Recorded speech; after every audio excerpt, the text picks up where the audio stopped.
اللہ کا نام لینے سے انسان اچانک پہنچنے والی مصیبت سے بھی محفوظ رہتا ہے۔ عثمان بن عفان کہتے ہیں، میں نے رسول اللہ صلی اللہ علیہ وسلم سے سنا، آپ فرماتے تھے، جس نے شام کو 3 بار یہ دعا پڑھ لی اسے صبح تک کوئی اچانک مصیبت نہیں آئے گی، کوئی اچانک مصیبت نہیں آئے گی۔ یعنی اس کا مطلب نہیں کہ دوسری آ جائے گی، یعنی ایک دم کسی قسم کی پریشانی اس کو لاحق نہیں ہوگی۔ اور وہ دعا ہے، بسم اللہ الذی لا یضر مع اسمہ شیء فی الارض ولا فی السماء وہو السمیع العلیم۔ اللہ کے نام سے، وہ ذات کہ اس کے نام سے کوئی چیز زمین میں ہو یا آسمان میں نقصان نہیں دے سکتی، اور وہ خوب سنتا ہے اور خوب جانتا ہے۔ اور جس نے صبح کے وقت یہ دعا پڑھ لی اسے شام تک کوئی اچانک مصیبت نہیں آئے گی، اور جب شام کو کوئی پڑھ لے تو صبح تک اس کو پریشانی نہیں ہوگی۔ اسی طرح اگر انسان بسم اللہ نہیں پڑھتا تو یاد رکھیے کہ بسم اللہ نہ پڑھنے کا نقصان یہ ہے، ابن عباس کہتے ہیں کہ ابلیس نے اللہ تعالیٰ سے کہا کہ تو نے اپنی ساری مخلوق کا رزق واضح کر دیا ہے، میرا رزق کس میں ہے؟ تو اللہ تعالیٰ نے فرمایا، ہر اس چیز میں جس پر میرا نام نہ لیا جائے۔ تو گویا جس چیز پر ہم اللہ کا نام نہیں لیتے وہ رزق پھر شیطان کے حصے میں چلا جاتا ہے، گویا ہم اپنے دشمن ہی کو فیڈ کرتے ہیں۔ قیامت کے دن بھی اللہ کے نام سے وزنی کوئی چیز نہ ہوگی۔ پھر اسی طرح یعنی اس دعا کے پڑھنے کے مواقع کون کون سے ہیں؟ نمبر 1، ہر کام شروع کرنے سے پہلے، تاکہ اس میں برکت اور مدد حاصل ہو، اس کے اندر قبولیت ہو، ہمیں اخلاص نصیب ہو۔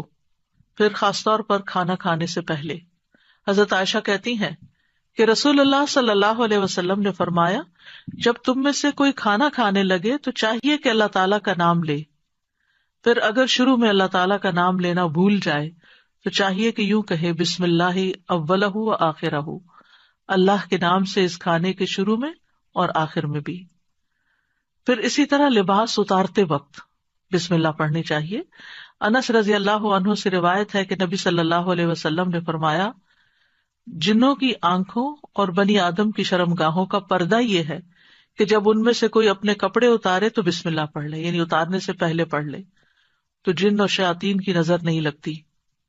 اسی طرح جب آپ بچوں کو کپڑے تبدیل کروا رہے ہوں تو اس وقت بھی بسم اللہ پڑھ لیں۔ اسی طرح بیت الخلاء جاتے وقت یعنی اندر پاؤں رکھنے سے پہلے بسم اللہ پڑھ کے دروازہ کھولیں۔ حضرت علی رضی اللہ عنہ روایت کرتے ہیں، کہتے ہیں کہ رسول اللہ صلی اللہ علیہ وسلم نے فرمایا، جنوں کی آنکھوں اور بنی آدم کی شرمگاہوں کا پردہ یہ ہے کہ جب ان میں سے کوئی بیت الخلاء جائے تو بسم اللہ پڑھ لے، کیونکہ جب انسان ننگا ہوتا ہے تو حفاظت کے فرشتے اس سے دور چلے جاتے ہیں۔ تو اس وقت حفاظت پھر کس سے حاصل ہوگی؟ جب آپ واش روم میں جانے سے پہلے بسم اللہ پڑھ کے پھر داخل ہوں گے۔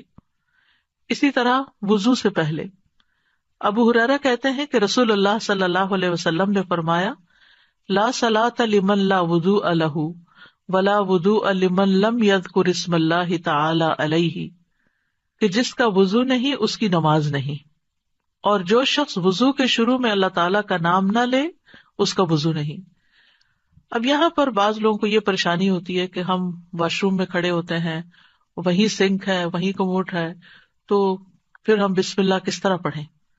اس کے ایک تو یہ ہے کہ جب آپ وضو کی نیت سے جا رہے ہیں تو اندر داخل ہونے سے پہلے ہی پڑھ لیں اور جا کے ٹیپ کھول لیں اور اپنا وضو شروع کر دیں۔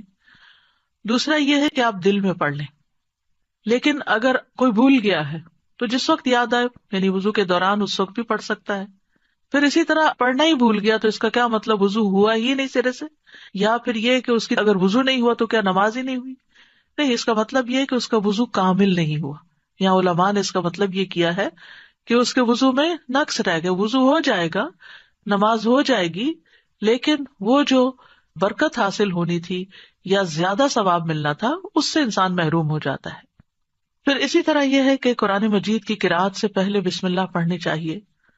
قتادہ سے روایت ہے، وہ کہتے ہیں کہ انس رضی اللہ عنہ سے سوال کیا گیا کہ نبی صلی اللہ علیہ وسلم کی قرأت کیسی تھی، تو انہوں نے بیان کیا کہ آپ صلی اللہ علیہ وسلم کھینچ کر پڑھتے تھے، پھر آپ نے بسم اللہ الرحمن الرحیم کو پڑھا، یعنی بسم اللہ الرحمن الرحیم، یعنی مد کے ساتھ پڑھتے تھے، الرحمن کو اور رحیم کو بھی کھینچ کر تلاوت کرتے تھے.